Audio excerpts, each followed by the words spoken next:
Thank you for coming to FIHA today. We're going to have a little chat for the next half an hour, I hope. I like it to sort of be an informal discussion, maybe a little, this is your life, so talk us through everything. One of the first things that I did, obviously, when I was asked to look into your career and your projects and so on, was, where did it all start? And you've done a really good job in hiding any pictures of you when you were a small boy. So we're going to talk about your early years, and this isn't you, but I couldn't find a picture of you when you were young. So you've done a very good job of hiding that. So why don't you tell us a little bit about your early years, what motivated you, and how you grew up as a child? One thing that actually marked me and probably directed me towards this career, which I finally ended up in, is that as a little boy, I used to play on the beach for hours, building castles and houses and waterways. And I remember very well, as if it happened yesterday, the first time I went to this site where we did El Guna, and it was quite a swamp. I said to myself, wow, you're going to be doing a lot of digging here. Yeah.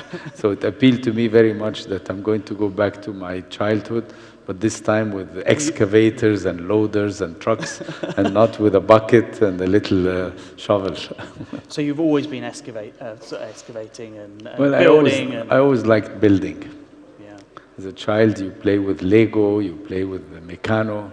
These toys don't even exist nowadays. No, well. But kids play with their iPhones, but we used to play with Lego and Meccano, so somehow it was running through the you. blood.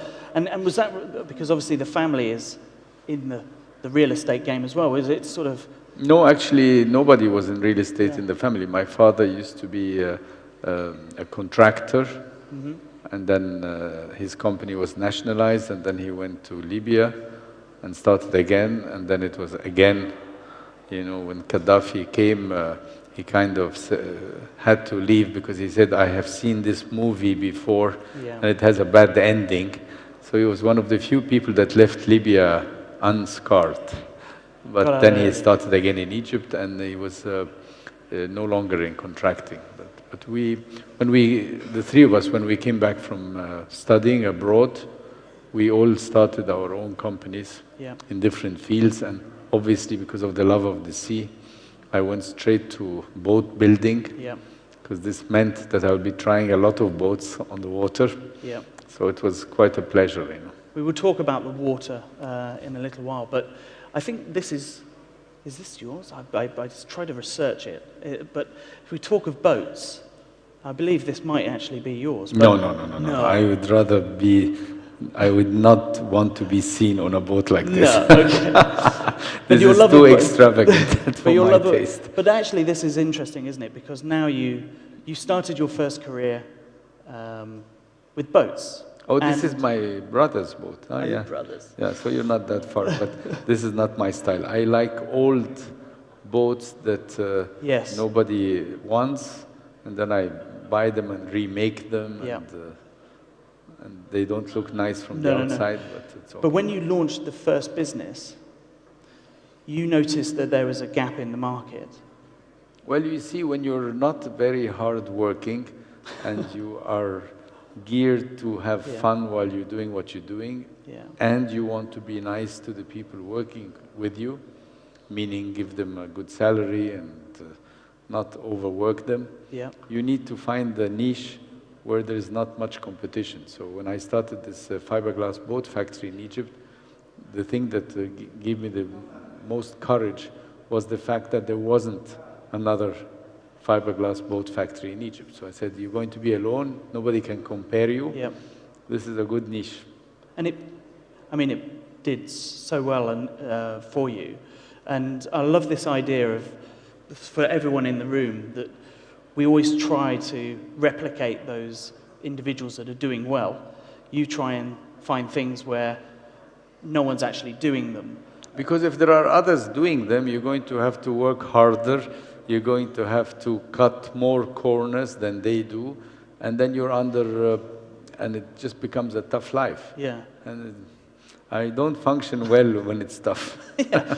But this is it. Everyone dreams of this sort of stuff. But tell us about the wine in El Gouna. The wine. Because I love this story. This is so much fun. It's the same thing, you know, like at the time, I remember the story like it happened yesterday. The Accor manager for Middle East was flying by mere coincidence. I didn't even know him. Yeah. And he was sitting next to me and he said, you have to do something about your wine because it's really terrible. And he told me, you know, like our clients call it Chateau Migraine. You know, if you know, Chateau Migraine is like headache. So, and I told him, you know, it takes too long a time for Egyptians to get excited about an investment of that nature. 5 years to plant, and then a year or two to really start making wine. So that's 7 years of spending. Yeah. And then another 2-3 years to recoup that spending. And you really start making money after 10 years. That's not an Egyptian's favorite investment. No. And then he explained to me that you can do wine actually immediately by buying the grapes and taking the water out, shipping it to Egypt, putting the water back, and then start the fermentation. And I liked the idea, and I said, okay, since there is nobody in the market except Chateau Migraine, my wine, even this way, is going to be much better. And as they say, you know, the one-eyed is king in the kingdom of the blind, you know, so. And this is actually the picture of the winery in El Gouna, so it's good Yeah, we stuff. make 3 million bottles a year. It's not bad. Any other sort of side things that are going on in the life of Samih Sawiris? Well, now I'm starting to look at me. You know, like I'm becoming more important for me than the rest. So I've been handing over, you know, and now I have a real CEO for the company, and he doesn't really need me, so I'm there to help whenever. But the day-to-day work in Orascom and all these destinations, I'm no longer involved. And do you keep in with the boat company, or did you No, because, you know, as in many cases in my life, whenever there are competitors coming into the market, that's the time. That's the time to leave.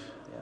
You know, and then you get so, you know, I really can write a book about how bad monopoly is. Yeah. Because you just don't have any incentive to be efficient, to be good. No. I mean, these boats I was building and selling at horrendous prices were not the best boats in town, for sure. But there was nobody else. And that's a good learning. Sooner or later, people caught up with the idea that this guy's making too much money and it's an easy business. And we all of a sudden, we had the opposite. Like there were like 10 factories. Yep. And the market wasn't big enough, so they started undercutting each other, and then I left. You left. And so what did you do next? Then I started El Gouna, which again is a project that people don't particularly like, because when I started it was in the middle of nowhere, and it usually takes 10 to 15 years before you can really see a profit out of projects like this. But when it starts, you have a head start. Okay. So you cannot be copied or caught up with. So taking the same principle of the boats, the wines, El Gouna, where was the gap for you? Where was the non-competition? In Gouna, do you know people that build towns? Yeah, well, true. But what did... I mean, the business model is about taking a huge piece of land that's worthless and turning it into a town. But I got the impression that was quite organic, in the sense that you wanted to build a fairly substantial real estate piece, but then the needs of the individuals drove further development, and it became the town. For sure. Okay. I mean, to be honest, I never take credit for being a visionary when it comes to El Gouna, because the truth is that if I had known when I started that it had to reach that size to be really profitable and sustainable, I would have probably not had the guts to start. So thank God I didn't know. I thought a couple of villas. So it's nice to be ignorant in that respect. Sometimes it helps you to be ignorant because it gives you more courage. Yeah. you know, if you know all the details of all the risks, Yeah. it kind of scares you. But I never thought that it had to grow to this size. When I started, the idea was just a small marina, a couple of villas, and one hotel. But obviously that didn't make any sense. And I would have had to carry the burden of telling the people that trusted me and bought these houses that this was a very bad idea, hard luck, you know, and I couldn't do that. So it had to grow to cover all the services, it had to grow to cover, to become critically massed. And this word critical mass is really something that now I know what it is, but if I had known back then, I mean, I thought 1 or 2 hotels will do the job, but it ended up being 16 hotels. 16 hotels. In Guna. When did you start the next project whilst Al Guna was in play? Guna became our credit card. Like governments would hear about it, and then, of course, they like this idea that they just give you the land, and that's it. You do everything, the infrastructure, the roads, the electricity, water, desalination, garbage collection, recycling. They say, that's easy. And besides, he already did it once. Yes. So we're not taking a political risk of teaming up with somebody who's claiming to be able to build a town, and then it ends up being a flop, and then people will say, you should have known, you know. So this is how I went to Jordan, this is how I went to Oman, to the Emirates, Switzerland. All of these places were developed basically thanks to El Guna as a template, as a proof of concept. Is there any one which, I mean, El Guna being the first and so on, but is there any particular project that you're most proud of, and why? The Swiss project, so this Andermatt, yes. So, and because, you know, as a Middle Eastern or an African, you go to Europe and tell them I'm going to do this and that, they don't take you serious, you know. No. So it was quite rewarding to be able to prove to them that it can be done by a foreigner in your country. And that was existing as well, wasn't it? It was an existing military town, I mean, the village existed. Yes. It's existed 1,000 years. Yes. But the town as such was a military base. Yeah. And that hampered the development of this village as a touristic destination, even though in the late 1800s and something, early 1900s, it was the only alpine destination visited by people from abroad. I mean, Queen Victoria was there, the grandfather of our ex-king was there, Goethe was there. So at the turn of the century, it was quite a famous place, but after the First World War, it became the main military base for the Swiss army. We spoke about this, and you talk about the challenges being the same with all of these projects. Yeah, I mean, snow or sand, or it's the same, you know. But where do the challenges come from, people in that respect? Because I got the impression you had to do a real charm offensive on the Andermatt project and get the people on your side and bring them along with you. I must say that Andermatt was different from any other project because typically I don't like to deal with too many people in the area, and I therefore usually choose the green field, exactly. Undesired land in the middle of nowhere, so that I can do it at my pace without everybody looking, what is he doing, why is he late, and so on. And in Switzerland, obviously, it's a small country, and it wasn't the case. So I knew that I will need the support of the local population, or I can forget about it. And obviously, it helps a lot when you speak their language. You know, German is my first language, and the Swiss have this terrible accent, and when they speak with foreigners, and when they speak, let's say, in school, they have to speak the classical German. So I speak better German than they do. So this so that helped. It helped. Actually, I would say if I did not speak German, that there was no chance for me to convince them of what I'm going to do. And obviously, El Guna also helped. You know, Guna is 10 times the size of Andermatt. Well, I mean, the village. Yeah. So whenever they went to see where this guy is grew in coming from. confidence. They came back relieved and saying, if he's done this, he can do that. You can do So it. this I mean, it's a fantastic helped a lot. project. But tell us a little bit, I think the one in the middle is what we're talking about, Morocco. Tell us about where you are with the Moroccan project Morocco and the project itself. I mean, it's so dear to my heart because really I love the place and I love the environment there and I love the idea of proving to the world that even in Morocco you can do a 12-month destination, and this is the requirement if you want to create a town, to have work for people the whole year. The seasonality kills the ability of a place to develop into a town. People come work 6 months and then they leave. This means they can't have the children there, they can't have a wife there, and basically Weihs is just 60, 70 miles from the Canary Islands. They work 12 months. So for me, it was a no-brainer. If they do it, we can do it.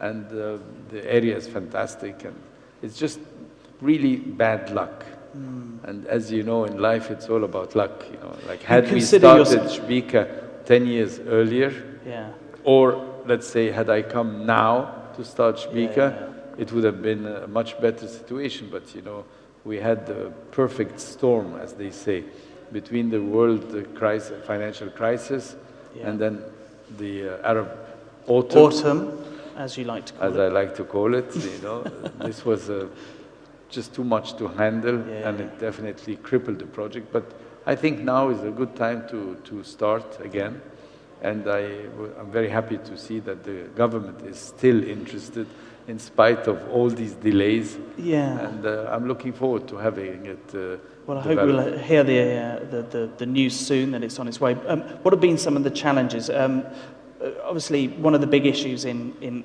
Africa as a whole is financing. So, how has that gone with? Well, I heard yesterday from the minister that they're thinking of doing like a quasi-guarantee program for projects that are in difficult places where the banks usually get cold feet. You know, it's much easier for a banker to finance a hotel in Marrakesh than in the middle of nowhere. Correct.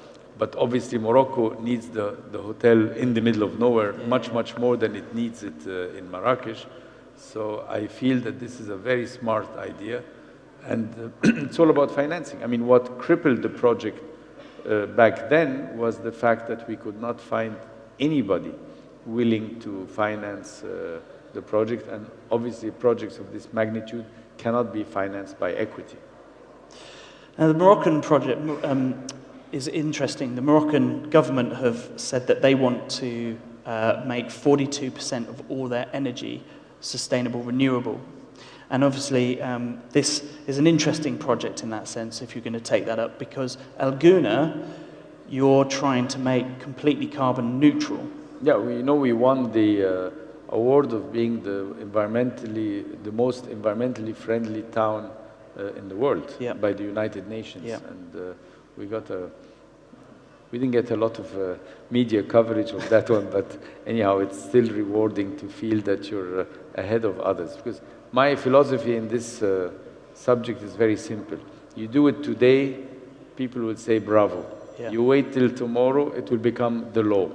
I mean, we cannot continue to burden this planet, and sooner or later, no more projects will be permitted if you're going to add to the carbon footprint. You will just not be allowed to do it. And in Switzerland, by the way, I did the same thing, and just a year or two ago, they now oblige you to go for the absolute minimum consumption of energy. You have walls and insulation in the Chedi hotel that thick. We're getting underground heat to heat the hotel, and this is now no longer a luxury, it's an obligation. So I wanted to also ask about what you've been doing in Africa, sub-Saharan, social housing.